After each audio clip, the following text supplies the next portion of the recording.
Yael voulait toutes vous réunir. C'est elle qui a proposé l'invitation. Elle voulait nous faire découvrir un petit peu sa passion, qui est le décodage thérapeutique. Et donc à travers le cours qu'elle va nous donner ce soir, elle va vous faire découvrir quelles sont un petit peu les bases du décodage. Et par le décodage thérapeutique, on peut vraiment se guérir de beaucoup de choses, de beaucoup de cicatrices qui sont en nous, on peut apprendre aussi à se découvrir. Et avec ce cours, elle va un petit peu vous faire connaître, vous initier. Voilà. Moi, Yael, bonjour à toutes, bonsoir à toutes. Tout d'abord, je suis très heureuse que vous soyez toutes là. Merci d'être venues. Et merci à Barbara, Johanna et à Sintra, parce que c'est elle qui organise à chaque fois ces soirées. J'ai eu la chance de participer à la première soirée, enfin pour moi c'était la première le mois dernier chez Barbara, c'était magnifique. Et je trouve ça très sympa que comme ça on puisse essayer de se réunir tous les mois et demi, 2 mois à peu près. Et à chaque fois avoir des thèmes différents et pouvoir se consolider des liens encore plus étroits et chacune de nous partager nos passions et révéler justement tout ce potentiel qu'on a toutes, parce qu'on a tout un potentiel et on a toutes plein de choses à donner et à partager. Et justement c'est le but aussi, je pense, de ces soirées, de pouvoir se connaître mieux et profiter ensemble et partager ensemble. Donc je me présente, je m'appelle Yael Marouani, j'ai fait mon ALIA il y a 3 ans et demi.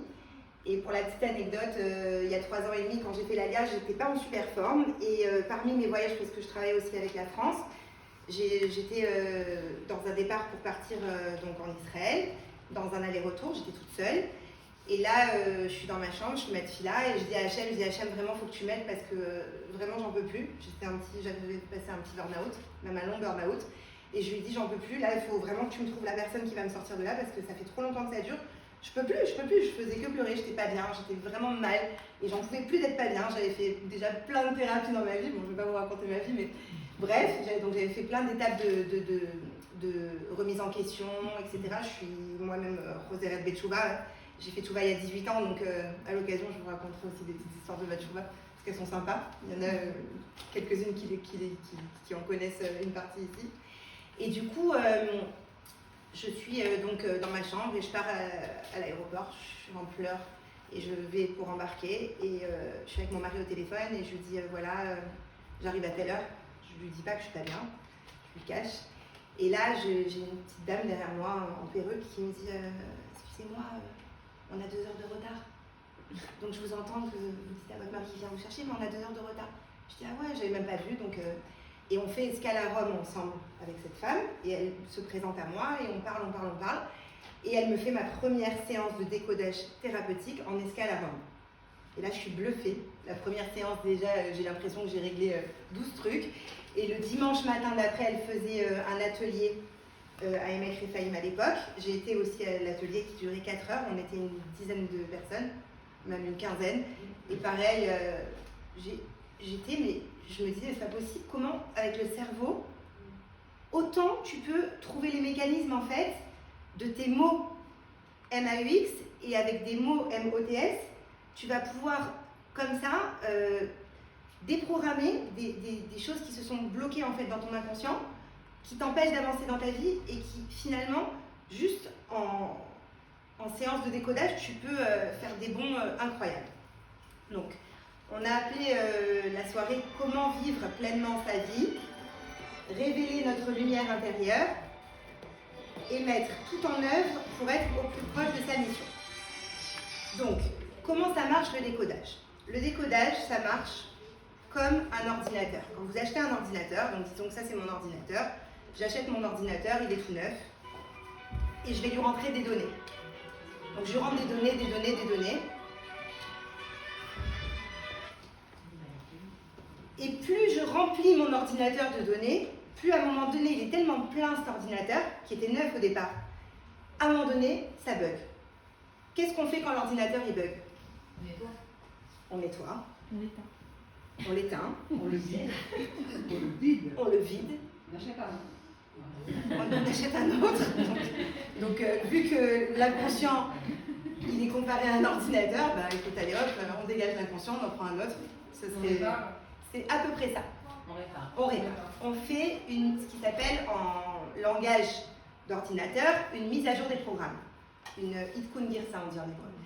On fait une mise à jour des programmes. Qu'est-ce qu'on fait quand on fait une mise à jour des programmes? En fait, ce qu'on va faire, c'est comme si on allait faire la poussière dans l'ordinateur. On allait enlever tout ce qui gêne, en fait, tout ce qui sert à rien, tout ce qui est sous le tapis, tout ce qui est au fond du tiroir qu'on n'a surtout pas envie de toucher, tout ce qui est bloqué, ce qui est conflictuel, ce qui nous fait peur, les phobies, les angoisses, les stress, les défauts imprégnés qu'on ne supporte pas ce défaut parce que ma mère elle avait le même et ma grand-mère elle avait le même, mais il n'y a pas. C'est pas possible. On a l'impression que c'est ancré en nous et on est comme ça en pilote automatique. On ne veut surtout pas répéter cette fidélité familiale inconsciente et paf, on met les deux pieds dans le plat et oui, on va répéter des choses qui nous exaspèrent quand on voit notre mère ou notre grand-mère le faire et puis on va faire exactement la même chose. Donc ça, c'est les conflits, les blocages, etc. Donc qu'est-ce qu'on va faire? On va faire une mise à jour des programmes. On va prendre cette disquette, on va faire la mise à jour, et après, on va donc déprogrammer tout ce qui va pas, et on va reprogrammer. Une fois qu'on aura reprogrammé, on remet la disquette dans l'ordinateur. Donc du coup, on a fait de la place dans cet ordinateur. Et qu'est-ce qui nous permet maintenant de faire cet ordinateur avec de la nouvelle place? Mais comme la nature, elle a horreur du vide, on va ouvrir de nouvelles fenêtres. Donc c'est quoi cette image d'ouvrir de nouvelles fenêtres? C'est de pouvoir exprimer notre potentiel, optimiser cette fameuse machine que Dieu nous a donnée et comment on s'en sert en fait. Qu'est-ce qu'on fait avec? Parce qu'on a tous un passé, on a tous une histoire et on a tous dans notre histoire des choses super qui font que vous êtes toutes là aujourd'hui, belles, sympas, rigolotes, qui vous échangez, intelligentes, chacune sa profession, chacune son potentiel, etc. Et on a tous nos ombres, nos petites choses qui, c'est dur. Il y a des moments où le matin, on n'a qu'une envie, c'est de mettre la tête sous la couette et pas affronter la réalité, où on a des moments où on ne sait pas pourquoi, on se lève le matin et on n'est pas bien, etc. D'accord? Donc on a tout ça. Donc en fait, ce fameux cerveau, il fonctionne comme un ordinateur. Et ce qui s'est passé, c'est que lors de la conception jusqu'à aujourd'hui, de la même façon que l'ordinateur, on a rentré des données dans cet être humain que nos parents ils ont créé ce jour X jusqu'à aujourd'hui. On a rentré des données, des données, des données. Alors tout ce qui est joie, tout ce qui est positif en décodage thérapeutique, on s'en occupe pas parce que c'est justement ce qui nous aide à aider la partie malade entre guillemets, d'accord? La partie en bonne santé, justement la partie adulte, la partie autonome, la partie forte, elle va justement aider cette petite partie, parce qu'en vrai elle n'est pas Baruch Hashem énorme, qui nous embête, d'accord? Donc qui nous met un petit peu en situation des fois de survie. C'est-à-dire qu'on a l'impression qu'on ne vit pas vraiment sa vie, mais qu'on survit. Un peu comme si on était dans une prison virtuelle, et que dans une prison virtuelle, effectivement, on mange, on dort, on boit, on fait ses besoins, on prend sa douche, on survit, mais on ne vit pas pleinement. Mais on a l'impression que dans cette fameuse prison virtuelle, on est en sécurité. Il n'y a personne qui va nous embêter là-bas. Il n'y a personne qui va nous rabaisser, nous juger, nous humilier, nous faire un traumatisme terrible d'un prof ou d'un élève ou d'une amie ou d'un père ou d'une mère ou d'un frère ou d'une sœur ou d'un oncle ou d'une tante, chacun avec son histoire. Et le problème, c'est que dans l'inconscient, il y a eu des moments où quand on était jeune, on a vécu quelque chose qui était tellement douloureux que ce petit enfant qui était innocent et qui ne pouvait pas se protéger lui-même, il ne pouvait pas faire appel à ses ressources parce qu'il est trop petit, et il a comme mis dans son inconscient cette histoire, donc peu importe, un prof qui a fait un attouchement, une prof qui a humilié une élève devant toute la classe et la petite elle s'est mise à faire pipi devant toute la classe, elle a eu l'humiliation de sa vie, etc. Il y a des centaines d'exemples, d'accord? Chacune avec son histoire. Et évidemment, il y a un curseur. Une, elle va avoir une histoire terrible, une, elle va en avoir 12, une, elle va en avoir 15, une, elle va en avoir presque pas. Chacun avec ce que Dieu il nous a offert dans notre vie. Mais c'est pas grave, l'essentiel c'est d'avancer. Peu importe combien de choses pas bien on a dans notre vie, l'essentiel c'est de comprendre qu'aujourd'hui, Baruch Hashem, on est en 2020, il y a vraiment des méthodes qui marchent, qui fonctionnent, qui sont bluffantes, qui sont universelles et qui aide vraiment quand il y a un souci qui nous bloque. Alors, ça peut nous bloquer dans le couple, ça peut nous bloquer avec les enfants, de se dire purée, c'est pas possible, je crie tout le temps sur cet enfant-là, et je l'aime mon enfant, mais lui, j'arrive pas, il m'énerve, je supporte pas. Ah oui, c'est normal, c'est ton reflet. Donc lui, en fait, il est tellement mimétisme avec toi, il est tellement ton miroir que tu peux pas, c'est trop dur. Mais en fait, c'est cet enfant-là qui est ton booster de l'évolution, et c'est cet enfant-là qui va t'aider à te construire si tu prends les choses en main et tu dis non, il n'y a pas. À partir de tout de suite, maintenant, je décide de changer. Et oui, je vais faire un switch dans ma tête et je vais faire appel à toute la terre s'il faut. Je vais taper à toutes les portes, mais je vais trouver la solution pour ne pas être en fidélité familiale inconsciente, en mode robot, et répéter en fait des schémas qu'on nous a montrés, qu'on nous a donnés. J'aime pas trop dire éduquer parce que c'est justement, ça c'est l'ombre de l'éducation. Tout ce qu'on nous a éduqué, qu'on nous a donné, qu'on nous a aimé, une famille aimante, etc., ça c'est super. Mais voilà, nos parents ils ont fait ce qu'ils ont pu, nos grands-parents, nos arrière-grands-parents, nous-mêmes on fait ce qu'on peut. Et bien évidemment, dans le lot, il y a des petites choses qu'on arrive et il y a des choses qu'on n'arrive pas. Donc ces choses-là vont rester bloquées dans la boîte noire de l'inconscient. Alors bien évidemment, c'est imagé, on n'a pas de boîte noire dans l'inconscient. C'est une image virtuelle qui fait que à chaque fois que je vais avoir, quand je suis enfant, ou quand je suis dans le ventre de la maman, ou quand je suis bébé, ou quand je suis ado, des événements de la vie qui vont être trop douloureux, ça va faire vloup et ça va se mettre dans l'inconscient. Et ça va être resté là-bas, en attente de l'événement de la vie qui va faire que ce truc-là, un jour, je vais être obligée d'ouvrir le tiroir, même si je l'ai bien fermé le tiroir à triple cadenas, que j'ai mis une tonne de trucs devant. À un moment donné, la vie elle va faire que, avec un référent, ça s'appelle, donc qui fait référence au programmant de ce fameux événement que j'ai mis en oubli, entre guillemets, dans la boîte noire de l'inconscient, la vie va faire que je vais être obligée à un moment donné de m'en occuper. Et si je ne vais pas m'en occuper, 3 mois, 4 mois, 5 mois, 6 mois vont passer, et Dieu il nous attend dans le petit coin là-bas, et il nous dit, ma belle, tu vas t'en occuper. Parce que ça, c'est ta mission sur Terre. Tu ne vas pas encore répéter. On est en 2020. Aujourd'hui, on a des outils. On n'est plus comme avant où on était débordé avec plein de choses dans notre vie, des choses matérielles ou des tâches ménagères. On a du temps. Donc ce temps-là, vous allez l'utiliser et vous allez faire le job parce qu'on est très très proche de Machiar. Donc maintenant, les esprits s'ouvrent. Il y a une lumière qui s'ouvre dans les cerveaux aujourd'hui qui font qu'on est beaucoup plus performant et qu'on comprend beaucoup plus vite les choses à travers, que ce soit la chassidoute ou plein de choses qui font qu'aujourd'hui, on a accès à plein de méthodes, plein d'enseignements qui font que le cerveau aujourd'hui, il capte. On n'est plus comme avant où on était dans une routine ou dans un système où on n'avait pas le temps. Aujourd'hui, on a le temps. On est la génération qui a le temps. Donc notre cerveau cerveau qui fonctionne comme un ordinateur, il va donc archiver dans cette boîte noire tout ce qui ne veut pas s'occuper.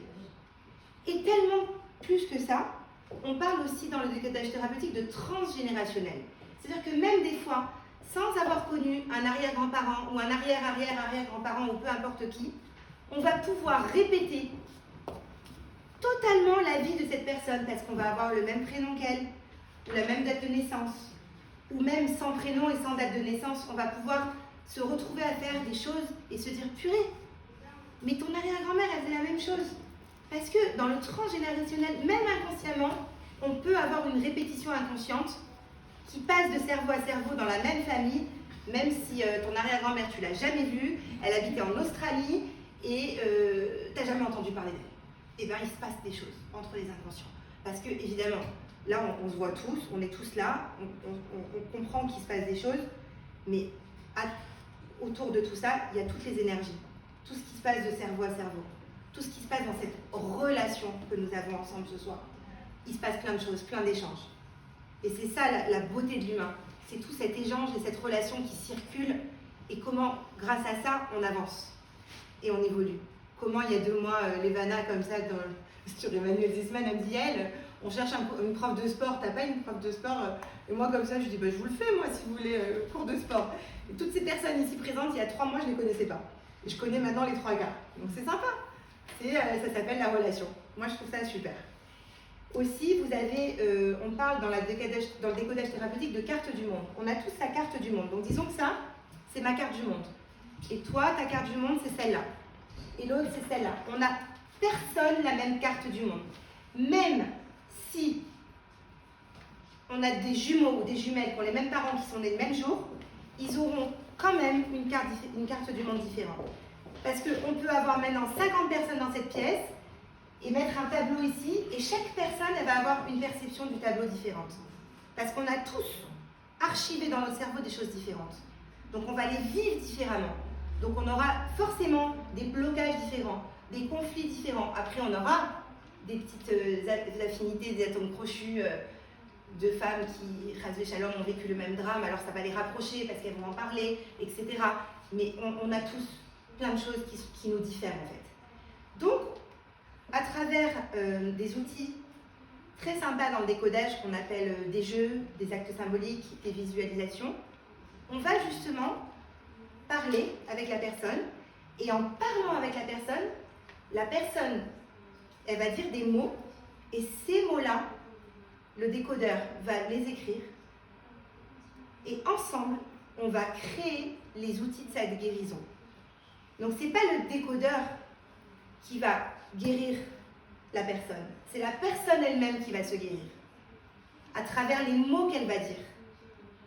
Le décodeur, il va juste être en métaposition, il va être neutre, et il va aider la personne petit à petit à se connaître mieux et à comprendre qu'est-ce qui ne va pas à l'intérieur. Excusez-moi. Je suis un problème de concentration, si on parle, j'arrive pas. Ok, donc on a 3 cerveaux. On a le cerveau préfrontal, là c'est le cortex, c'est le cerveau analytique. On a le cerveau émotionnel, qui est là, au milieu, c'est le cerveau limbique. En fait, tout ce cerveau-là émotionnel, bien évidemment, il va gérer les émotions. D'accord? Et derrière, on a le cerveau primitif. Le cerveau primitif, qui s'appelle aussi reptilien, archaïque, il gère la survie. Ce cerveau qui est derrière la tête, tous les humains ils l'ont et tous les animaux ils l'ont. C'est pour ça que des fois, on va parler d'un adulte qui va avoir un comportement primitif. Mais ça nous sert aussi, parce que quand la maison il brûle et qu'on sort vite, on court et on abandonne la maison qui brûle, cet instinct primitif va nous sauver. Donc on a besoin de ce cerveau primitif qui va à un moment donné nous sauver. Mais ça reste un cerveau archaïque, reptilien ça s'appelle. Le cerveau émotionnel qui gère les émotions, donc il va gérer 4 émotions principales. Après toutes les autres émotions, elles tournent autour. On a 3 émotions négatives, la tristesse, la colère et la peur. Et on a une émotion positive qui est donc à part, c'est la joie. Toutes les émotions que vous allez ressentir, elles vont tourner autour de ça. Donc la joie, pas de problème. La peur, par exemple, quand on a des peurs qui sont un peu disproportionnées, ça va nous empêcher d'avancer. Quand on est un peu trop triste, pareil. Quand on se met vite en colère, pareil. Et après, on a tous les défauts qui gravitent autour, qui freinent notre évolution et notre construction. Et en fait, quand on a un choc, le stress de ce choc, il va mettre le cortex, donc l'analytique, l'intellect, hors circuit. Et quand, justement, ce cortex il va être hors circuit, l'émotionnel, il va avoir un comportement disproportionné, il va avoir un comportement déformé, qui va faire qu'une personne qui va avoir une toute petite araignée là dans le coin, elle va la voir, mais limite, elle ne va pas faire attention, et une autre, elle va devenir rouge, elle va faire une crise urticaire, alors qu'elle n'aura même pas touché. Elle va se mettre dans un état de transe, juste pour cette petite araignée, parce que, quand on aura fait 1 ou 2 séances de décodage, on va se rendre compte que quand elle avait 7 ans, elle était dans la classe avec un prof, et ce prof, il a fait des choses pas très bien avec elle, à la cour pendant que les autres ils étaient en récré, le prof il lui a dit « tu vas rester dans la classe, parce qu'il faut que je t'explique un texte, et il s'est passé ça, ça, ça et ça ». Et au même moment qu'elle a vécu ce drame, ce biochoc, ce choc émotionnel, ses yeux, pour oublier ce qu'elle était en train de vivre, parce qu'il n'y avait personne qui pouvait l'aider à ce moment-là ou la protéger, elle a focalisé ses yeux sur cette fameuse petite araignée dans cette classe. Et elle est restée bloquée comme ça sur l'araignée. Et elle a grandi, et elle a eu la phobie des araignées. Mais entre-temps, elle a oublié cet événement parce que ça s'est mis dans la boîte noire. Et elle ne sait pas, quand elle vient chez la décodeuse et qu'elle lui dit, voilà, j'ai entendu que vous pouviez soigner les phobies, moi j'ai la phobie des araignées, ou j'ai la phobie de l'ascenseur, ou j'ai la phobie de l'avion. Elle va arriver, on va parler, on va faire des jeux, des actes symboliques, des visualisations, on va décoder petit à petit, on va remonter au programmant, et petit à petit, on va trouver le rail qui a fait que la personne, elle s'est mise en stress, et elle ne peut pas vivre heureuse. C'est pas pratique d'avoir peur de l'avion ou de l'ascenseur ou peu importe, ou d'être tout le temps triste, ou etc., ou de se mettre en colère très vite pour des événements qu'une autre, ça va rien lui faire. Donc petit à petit, on va remonter ce rail, on va faire en fait le chemin inverse, et on va pouvoir, à travers ce chemin, découvrir qu'est-ce qui a fait qu'aujourd'hui, je me retrouve bloquée, ou j'ai des conflits, ou etc. Je vous ai fait à peu près un tableau global de ce qui est le décodage. Est-ce que vous avez des questions? C'est obligé d'être un aussi gros choc. Comment? On est obligé d'avoir un aussi gros choc pour avoir une phobie. Exact, ça peut être un tout petit choc, bien sûr, parce que c'est Les comment? exemples que vous avez donnés sont vraiment... Exact, exactement, tout à fait. Mais ça peut être tout petit, ça peut être minuscule, ça peut être passé au travers une fête de famille, un Shabbat. Les enfants qui sont assis avec les parents, tout va bien. Il y a un enfant qui, à un moment, les parents, ils n'ont pas fait gaffe, ils ont dit un petit mot, et cette fille-là, elle s'est sentie humiliée à l'intérieur, comme si elle voulait juste disparaître. Et en fait, c'est passé au travers, parce que les parents, c'est des bons parents, qui éduquent bien leurs enfants, et ils n'ont pas fait attention du tout à ça. Et la personne, elle a vécu, elle a vieilli, et elle ne s'est pas rendue compte. Et putain, un jour, ça remonte comme ça, dans la tête. Elle s'est dit, mais je me rappelle, il y a eu ça, il y a eu ça, il y a eu ça. Alors, ou elle a des super parents bienveillants, elle va les appeler et elle va leur dire, maman, tu sais, j'ai vécu ça quand j'avais 4 ans, nanana. Et la mère, elle va dire, oh là là, je suis désolée, mais j'ai pas fait attention, mais excuse-moi. Et là, la guérison, limite, t'as même pas besoin d'aller chez le décodeur, parce que ça va se réparer directement. Ou t'as toutes sortes de parents qui pensent bien faire des fois, mais tu vas appeler une autre mère qui va faire, qu'est-ce que tu racontes, n'importe quoi. Si tu racontes un truc de quand t'avais 5 ans, mais n'importe quoi, mais t'es ma pauvre fille, t'es vraiment folle. Hein. Ah mais vraiment, alors là c'est sûr que personne, ça sera bien qu'elle aille chez le décodeur. Après il y a plein d'exemples, il y a une multitude de réactions de chacun. J'ai répondu. Oui, avec plaisir. Est-ce qu'on peut se décoder soi-même? Alors on peut se décoder soi-même, il y a plein d'outils. Après moi je pense qu'on est toujours limité soi-même. C'est quelque chose de très personnel quand même. J'imagine que, bon, je parle pas dans le public bien sûr, mais on n'a pas forcément envie de... Exact. Donc il faut, la base, c'est la confiance. La confiance que tu vas établir avec ton thérapeute. Si tu as 100% confiance en lui et que tu sais qu'il n'y aura pas de jugement, qu'il n'y aura pas de prise de pouvoir, qu'il n'y aura pas la phrase de Shalom que la personne elle va répéter, dans ces cas-là, tu vas pouvoir te lâcher parce que tu vas te sentir en terrain de confiance et tu vas pouvoir construire avec le thérapeute ce qu'il faut. Alors bien évidemment, le thérapeute, il est censé avoir le secret professionnel. Moi, quand j'ai eu mon diplôme, c'est ce que j'ai eu le plus peur. J'ai dit, mais waouh, c'est une charge. J'ai une charge parce que je prends un peu le pouvoir. La personne, elle va me raconter sa vie, des choses intimes qu'elle a peut-être racontées à jamais personne, même pas à son mari, même pas à ses parents. Et elle va me le raconter à moi. Donc, je vais un peu prendre le pouvoir sur elle. Donc, elle doit avoir une totale confiance en moi, mais moi aussi, je dois avoir une totale confiance en elle. C'est une confiance mutuelle qui va s'établir, en fait. Mais je n'aurais pas pu avoir ce diplôme il y a 5 ans. Je n'étais pas prête. Jamais. Je sais qu'il y a eu une maturité qui s'est faite en moi grâce à tout ce que j'ai vécu et compris dans ma vie qui fait qu'aujourd'hui, j'en suis capable. Que Baruch Hashem, j'ai une centaine de patients et ça se passe super bien et j'ai jamais dévoilé quoi que ce soit à qui que ce soit, merci mon Dieu, parce qu'on est à l'abri de rien, mais je pense que j'ai le secret professionnel. Et comme ça, normalement, déontologiquement, c'est évident qu'un bon thérapeute, il se doit absolument le silence total, même pas une allusion, rien, même si c'est très grave, même si ça le touche indirectement, familialement, ou dans sa grille-là, on ne dit pas un mot, quoi. Donc je comprends ce côté de dire se décoder soi-même, mais à un moment donné, tu vas être confronté à toi-même qui va faire que tu ne vas pas pouvoir avancer. Parce que c'est l'autre, en fait, qui va te donner qui va te tenir la main pour pouvoir passer les étapes. Quelqu'un a une autre question? C'est comme la kinésiologie, c'est deux choses différentes. Alors, je ne connais pas bien, mais j'ai compris que la kinésiologie, c'est très complémentaire. C'est complémentaire parce que la kinésiologie, tu travailles beaucoup avec le corps, tandis que le décodage, c'est plus quand même avec la tête, bien que aussi, quand on fait l'enfant intérieur, on fait une visualisation, la personne est allongée, il y a des énergies, etc. Mais moi, je touche presque pas le corps. Ça m'est arrivé pour une personne qui avait un problème de dos, mais la kinésiologie, c'est vraiment, tu t'occupes du corps. Donc c'est très complémentaire. Je pense que c'est bien de... Travailler avec l'hypnose, c'est que du... Alors quand tu fais une visualisation, ça ressemble à l'hypnose. Parce que la personne, tu lui dis, tu vas fermer les yeux, tu vas lâcher, tu vas aller chercher ton enfant intérieur. Donc oui, il y a un petit peu, mais c'est de l'hypnose, pas où tu es complètement inconscient. Tu es quand même conscient. Tu vois? Comment c'est en face à face? Quand tu fais l'enfant intérieur, non, tu es ou assis ou allongé. L'idéal, c'est d'être allongé.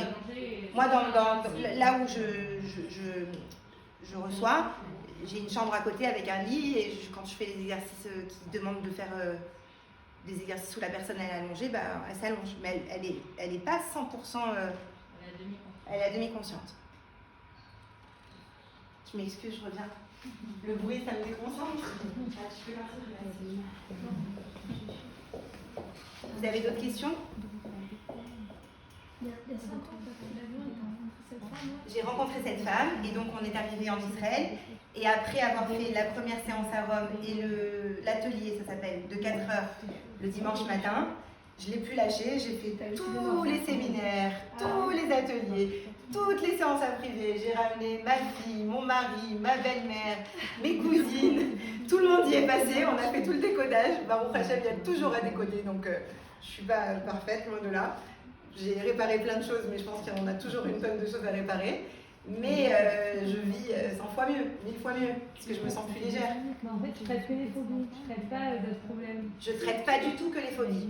Je traite les blocages, les conflits, les symptômes surtout. Si tu as, je sais pas moi, tu as de l'eczéma, de l'urticaire, la sciatique, des angines à répétition, des verrues, ras shalom la maladie, parce que même la maladie, ça peut beaucoup aider. Alors je ne prétends pas du tout que je peux soigner cette maladie, mais ça peut énormément aider. Parce que c'est souvent relié à des chocs. Donc on remonte l'oreille et on arrive à décoder ensemble. Là c'est un long travail, mais normalement le but du décodage, c'est que n'importe quelle maladie tu peux avancer. Je ne dis pas soigner parce que chacun avec ses capacités, mais moi j'ai vécu des choses, moi avec mes patientes, impressionnantes quoi, les résultats. Combien de temps ces séances? Alors, moi je prends des séances d'1h30 parce que j'arrive pas à 1h, je trouve que c'est vraiment trop tôt. De la séance, mais est-ce qu'on arrive à régler un problème dans un... Alors, le décodage thérapeutique, c'est pas du tout comme un thérapeute, un psychothérapeute. Un psychothérapeute, ça peut durer des années. Le décodage, c'est 3 séances, 4 séances, 5 séances. Moi, le max que j'ai fait, c'est 7 séances avec une jeune fille qui avait 30 ans, qui n'arrivait pas à se marier. 6 mois après, elle s'est mariée, au prochain. Elle avait des blocages elle avait le conflit qui s'appelle le conflit de la séparation. À chaque fois qu'elle se fiançait avec un garçon, la vie faisait qu'elle se séparait. Et on a décodé ensemble et on a compris qu'en fait, dans son arbre généalogique, il y avait cette histoire de séparation. Et quand on a de l'eczéma, par exemple, quand on a un problème de peau, la peau, c'est le problème avec le contact. C'est souvent un problème avec la séparation, justement. Donc elle avait de l'eczéma, bien évidemment. Donc on a réglé l'eczéma, on a réglé la séparation et en plus elle s'est mariée au prochain. Donc c'était 7 séances. Donc en général, moi j'ai pas fait plus que 7 séances avec les gens et encore elle, c'était vraiment une exception. En général, au niveau des séances, on va dire en moyenne, c'est 3-4 séances. 3-4 séances d'1h30. C'est une thérapie brève, ça s'appelle maintenant. La grosse différence qu'il y a entre une psychothérapie ou quelqu'un qui va voir un psychiatre, etc. Quand tu vas chez ton psychologue, tu parles et tu t'en vas, merci, au revoir, next, prochaine semaine ou prochains 15 jours. Le décodage thérapeutique, c'est pas du tout ça. Avant de sortir de la séance, tu as plein de choses à faire. Alors pas plein que genre des heures et c'est compliqué, c'est dur, etc. Tu as des petites choses à faire. Ça s'appelle, on va dire, des devoirs. Et plus tu vas être assidu dans tes devoirs, donc ça peut être écrire une lettre à son arrière-grand-mère, par exemple, ça peut faire partie des devoirs. Ça peut être des phrases de guérison que tu vas répéter chaque jour. On va établir un texte ensemble et ce texte, tu vas le répéter tous les jours, 3 fois par jour. Ça peut être, bonjour, s'il y a des places là-bas, si tu veux. Là aussi, oui. Il y en a 2. Il y a 2 places là-bas tout au fond.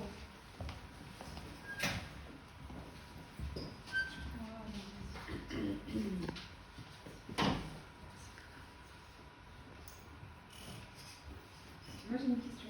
Par rapport à l'arbre généalogique, qui vous dit que. Enfin, je vous rejoins mais qui dit que c'est vrai que mon arrière-grand-mère, moi je connaissais. Magnifique, merci. Merci beaucoup. Comment tu t'appelles? Mazal. Mazal, décidément, excuse-moi. Entre je suis myope et les masques, c'est trop pour moi ce soir. Trop d'informations. Mazal, c'est exactement ça le décodage thérapeutique. C'est quand tu apprends le décodage, tu apprends que en fait, là, tout de suite maintenant, ton inconscient, qu'est-ce qu'il fait? Il verrouille. Il se met en ce qui s'appelle, en langage décodage, en mécanisme de protection.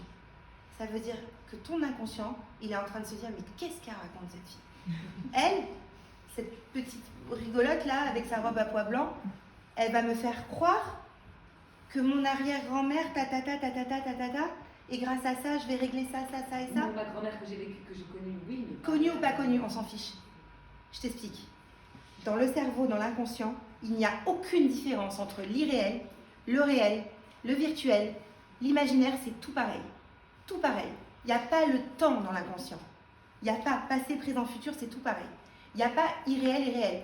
Maintenant, je vais te montrer une image, la virtuelle, de quelqu'un qui n'est pas là. Forcément, c'est une image. Ton inconscient, c'est comme s'il était là. Tout est comme ça. C'est-à-dire que ton inconscient, il fonctionne en fait d'une manière que nous, avec notre cortex analytique, donc c'est ça l'histoire des mécanismes de protection maintenant, ce que tu es en train de faire, comment, moi, avec mon intelligence, je vais croire que virtuel, imaginaire, irréel, mais pas du tout. Je suis beaucoup trop cérébrale, beaucoup trop cartésienne. Pour moi, c'était très dur au début, quand j'ai commencé le décodage, parce que je suis très cérébrale, très cartésienne. Et exactement comme toi, tout se mettait comme ça en mécanisme de protection. Mais qu'est-ce qu'elle me raconte? Elle me fait faire des petits bonhommes allumettes, là, et je coupe la feuille en 2. Ah, ça y est, je me dégage des liens toxiques du passé qui m'ont reliée. Et hop, ça y est, je suis en paix avec la personne parce que j'ai coupé une feuille en 2. Bah ouais, parce que j'ai coupé une feuille en 2. Et j'ai fait des petits bonhommes allumettes. Et j'ai relié les liens entre 2 bonhommes et je les ai coupés. Et ben cet exercice, parce que je me suis investie, parce que je l'ai fait à fond, parce que j'ai compris, parce que j'ai bien dit la phrase pendant que j'ai découpé la feuille, je vous le fais vraiment en très rapide, hein, parce que c'est un exercice qu'il faut comprendre, apprendre. Il y a celui qui a inventé cet exercice, il s'appelle Jacques Martel, il a fait une vidéo sur YouTube qui dure 30 minutes. Moi, je ne le fais pas faire cet exercice avant d'avoir vu la vidéo, etc., d'avoir compris les chakras. Ça passe par plein de choses. Excuse-moi, je te donnais le rôle d'attendante. Bonjour. Il y a une chaise encore ou... Ah bah ouais. Ah, ok. Donc en fait, je disais quoi? La concentration. Voilà. Quand tu vas faire un exercice. Mais en fait, moi, ce qui m'a beaucoup convaincue, c'est quand je me suis dit, en fait, quand j'ai fait Tchouva, le bon Dieu m'a demandé quoi? De prendre un kéli, de manger de la matzah, de faire le lulav, de faire la souka. Et en fait, tout ce qui nous demande le bon Dieu, enfin une bonne partie, c'est des actes symboliques. À part que ceux-là, ils sont divins. Donc c'est pas pareil, parce que ça, c'est des exercices qui nous aident à évoluer, mais c'est pas divin. Mais quoique, quand tu te dis que c'est Hachem qui t'aide à aller mieux, oui, tu peux mettre du divin dedans, sans Chas V'Shalom dire que c'est une mitzvah. Mais aussi, ma prof, elle dit... Alors justement, exactement. Justement, elle dit, c'est quoi l'acte symbolique? L'acte symbolique, c'est exactement comme la mitzvah. Qu'est-ce que tu fais quand tu fais une mitzvah? Dans mitzvah, il y a tsevet. Tsevet, ça veut dire équipe. Quand tu fais une mitzvah, tu fais équipe avec le bon Dieu. Tu réalises ce qu'il veut. Donc, tu es active dans le plan divin d'Hachem. Tu réalises ta mission à travers cette mitzvah que tu vas faire équipe, que tu vas mettre une connexion de Chelek Elokam Ima'al Mamash, donc de cette partie divine que tu as en toi, vraiment, qui te relie en fait, ce ribour, cette connexion que tu as avec le divin, qui va faire que quand tu vas faire une mitzvah, tu vas être encore plus proche de ta mission, tu vas encore plus vivre sur terre et optimiser ta vie, et plus tu vas développer ce potentiel en toi, plus tu vas t'optimiser en faisant ces mitzvot, plus tu vas sentir que ta vie, elle a un sens. C'est un peu l'histoire de ma tchouva, c'est comme ça que j'ai fait tchouva. Je cherchais le sens de ma vie, et en cherchant le sens de ma vie, j'ai fait tchouva et j'ai trouvé Hachem. Mais c'est exactement ça. Le décodage, c'est pareil. Quand tu fais un acte symbolique, tu te relies avec cette partie en toi qui souffre, ce petit morceau qui souffre. L'adulte qui est en toi, il va donner de l'aide à cette petite partie qui souffre. Il va faire l'acte symbolique qui va faire que tu vas guérir à travers ton acte symbolique. Sur les enfants, pour les problèmes, les enfants Avec les enfants, c'est magique, ça marche super bien. Ça commence à quel âge? Ça commence dans le ventre. Et oui, parce que c'est ça, plus tu t'y prends plus tôt, plus... moi j'ai ma fille chérie, 21 ans, qui dit toujours qu'elle s'en fout du décodage et tout, mais elle passe sa vie à dire « Ah non, non, moi j'ai pas tout réglé là, j'ai plein de trucs à régler, tant que j'ai pas tout réglé, je peux pas faire de bébé parce qu'après je vais lui donner tous les trucs que j'ai pas réparés, c'est pas possible. Là, il faut que je répare d'abord, après je me marie, une fois que j'ai réparé, j'ai encore trop de choses à réparer. »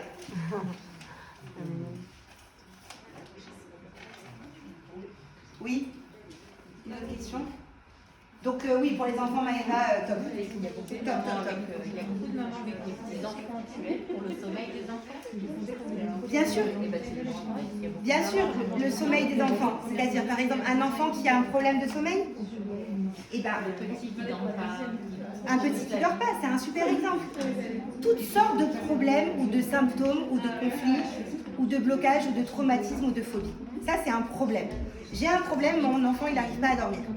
Ok, peut-être qu'il a inscrit en lui des messages qui font que, inconsciemment, on fait le travail avec la maman. Et des fois, en parlant avec la maman, je vais dire, ça serait bien que je fasse une séance avec l'enfant.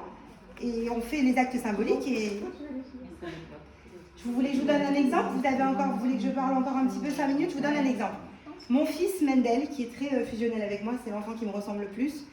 Il y a quelques mois de ça, encore, il se faisait tout le temps mal. Alors, on connaît le cordonnier mal chaussé. Je faisais pas encore assez de décodage sur mes enfants à cette époque-là. Et mon fils Mendel tombait tout le temps. C'était un gosse qui se faisait mal, mais vraiment, quoi. Vraiment, on allait le recoudre des fois. C'était costaud, quoi. Il se faisait tout le temps, il s'esquintait, quoi. Et l'année dernière, il y a une histoire de famille, peu importe. Il y a une histoire de mensonge, de nous mentons. Nous mentons tous un peu. Il y a le truc avec nous mentons. Mon mari, il part dans une librairie, il prend tous les gosses, il y avait mes neveux et tout. Mon fils, il rentre dans la sifria, rien de spécial, mais il rentre dans une boutique. Paf! Il tombe, il s'ouvre le menton. Point de suture et compagnie, ça dure 4 heures. Pendant sous-cote, une catastrophe. Moi, je suis complètement retournée et tout, et j'arrive pas, j'appelle Aviva, ma prof. Je lui dis, Aviva, j'ai le petit à l'hôpital et tout, il s'est ouvert le menton. Elle me dit, menton? C'est quoi l'histoire avec les mensonges, le menton? Tac, tac, tac, je remonte, je comprends tout de suite et tout.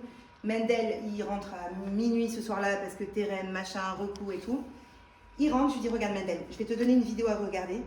De Jacques Martel des bonhommes allumettes, tu regardes la vidéo. Il était KO, c'est un hyperactif, mais du coup il ne pouvait pas bouger parce que ça l'avait bien mis KO. Donc il est dans le lit, il regarde la fameuse vidéo de 30 minutes. Je lui dis, regarde bien la vidéo parce qu'après on va faire les bonhommes allumettes ensemble. On fait les bonhommes allumettes ensemble, le fameux exercice. Donc on fait la même feuille. Lui il se met en premier, il me met moi. Moi je me mets en premier, je me mets moi parce que, bon bref, il y a une méthode. Et on coupe. Et je lui dis, écoute-moi bien, tu sais ce qu'on fait là? On coupe. Tu n'exprimes plus dans ton corps les symptômes de ta mère. On est fusionnel, mais que pour le bon. Tu arrêtes à chaque fois que j'ai un problème dans ma vie d'avoir quelque chose qui va tu vas réagir en fait. Il va avoir une réaction dans son corps qui va exprimer le symptôme de mon histoire.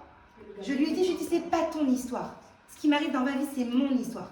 Donc tu n'exprimes plus dans ton corps, mais tu n'exprimes plus dans ton corps les symptômes de mes histoires. Il y répète, il comprend très très bien, mieux que tous les enfants, ils comprennent super bien. Donc il comprend très bien, il coupe la feuille, et Béhémet Baruch Hashem depuis, il ne s'est plus rien ouvert. Bon, il se fait des petits trucs, mais c'est beaucoup moins spectaculaire qu'avant, quoi. C'est magnifique. Non, avec les enfants, ça marche super bien. Et même avec ses propres enfants, du coup. Parce que c'est un exemple parmi plein d'exemples. Je ne connais pas, mais c'est pas plutôt que vous avez dégagé en vous ce côté fusionnel avec eux. Ben, on a fait l'acte symbolique. C'est plutôt vous qui avez cassé le lien avec Oui, eux. bien sûr.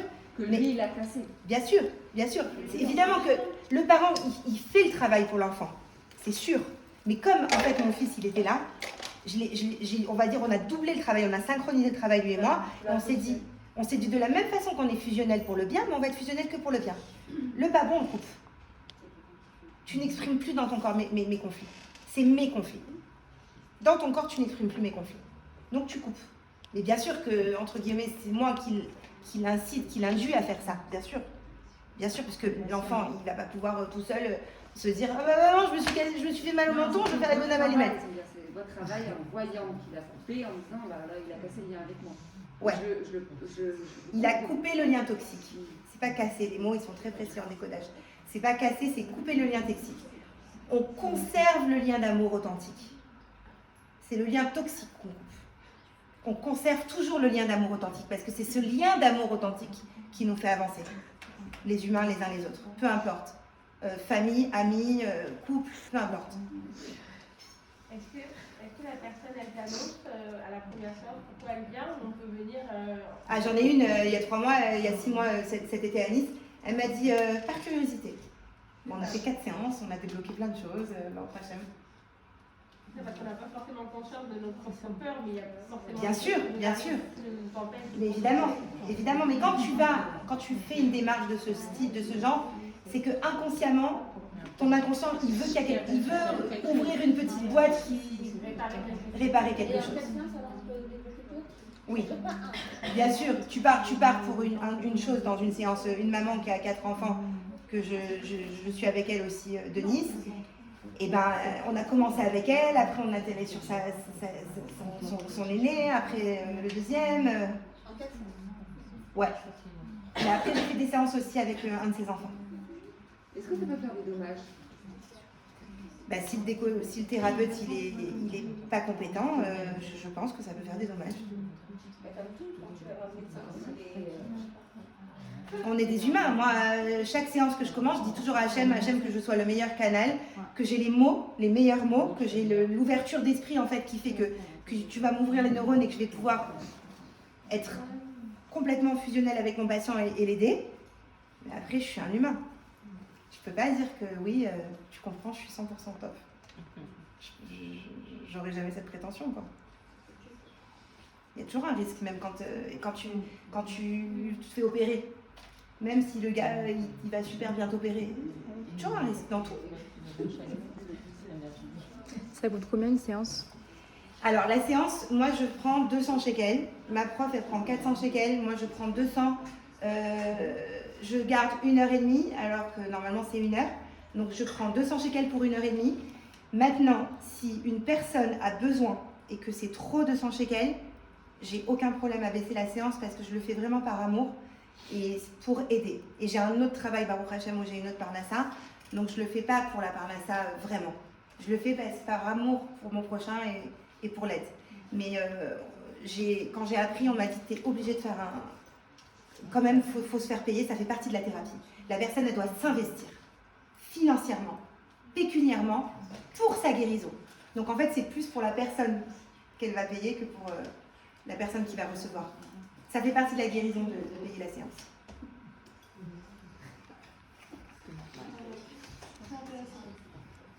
Voilà. Si vous voulez qu'on fasse un jeu, on peut faire un jeu. Allez, Vous voulez faire un jeu? ouais. Alors, derrière là-bas, les